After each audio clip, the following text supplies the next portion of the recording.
Hey everyone, welcome back. Today we're going to break down a really powerful concept, one that separates the true market giants from, well, pretty much everyone else. It's the hidden financial logic that lets some companies build a competitive advantage that's almost impossible to breach. So let's just kick things off with a question that I bet you've asked yourself, whether you're an investor, a business owner, or even just shopping online.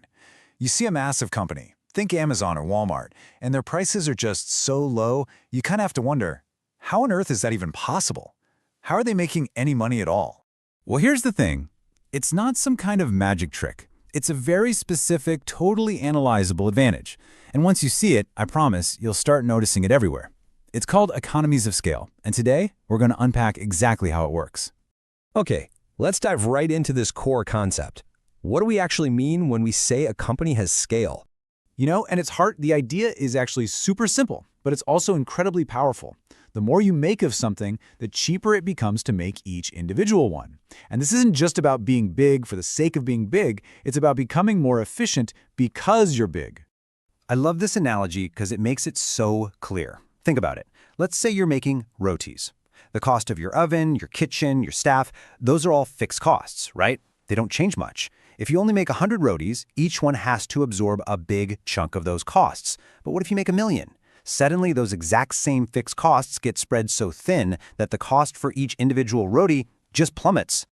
So how does this simple idea actually grow into this massive, almost unbeatable competitive advantage? Well, it's not just one thing. It's more like a virtuous cycle that gets stronger and stronger across a few key financial areas.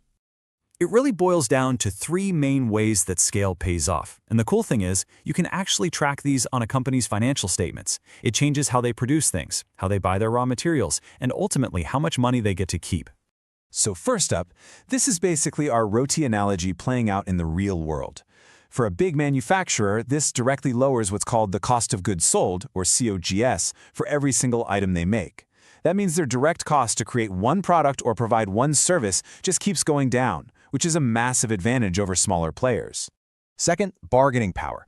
Look, when you're the 800-pound gorilla in the room buying millions of tons of steel or microchips, your suppliers can't afford to lose your business. They're going to give you incredible bulk discounts just to keep you happy, which pushes your input costs even lower. And third, where does all this good stuff show up? Right here, in the profit margins. Those lower production costs and cheaper materials give a direct boost to the gross margin. And since overhead costs are also spread thin, the operating and net margins get better too. This is the financial holy grail. Okay, so the theory sounds great, right? But how do we put on our analyst hats and actually go find evidence of this? How can we prove a company really has this advantage? Well, the great news is you don't have to guess. You don't need a crystal ball. The story of scale is written right there in the financial statements, if you know where to look. And this slide is your treasure map. It gives you the exact clues to look for. So what are you asking? You're asking, is the gross margin getting wider as the company gets bigger? Is the cost of goods sold as a percentage of their revenue going down over time? How about administrative costs? If you see these trends, you're looking at the fingerprints of economies of scale. And this is absolutely crucial. You have to compare. It's not just about a company's own numbers. It's about how they stack up against the competition. If company A is consistently pulling in a 35% gross margin while its rival is stuck down at 22%, that 13-point gap isn't an accident. That is very likely the scale advantage, right there in the numbers. Okay, this brings us to what might be the single most important takeaway from this entire explainer. Being big in and of itself is not the goal. It's not the real advantage. This is the fundamental question you have to ask. Anybody can chase growth, but if that growth doesn't come with increasing profitability, it's not true scale. It might just be, well, inefficient expansion. The real magic happens when every new dollar of revenue is more profitable than the last one. When a company gets this right, their cost structure becomes that defensive moat we talked about. But, and this is a big but, there's a catch. There's a dangerous flip side called diseconomies of scale. That's where a company gets so huge and bureaucratic that its costs actually start to go up. So the real advantage isn't just size, it's efficient size. So as you look at the market, whether it's tech, retail, or manufacturing, I'll leave you with that question. Who's really winning the scale game? And on that note, I'd love to know which stock or sector you'd like to see me analyze next. Please drop a comment and let me know. I read all of them.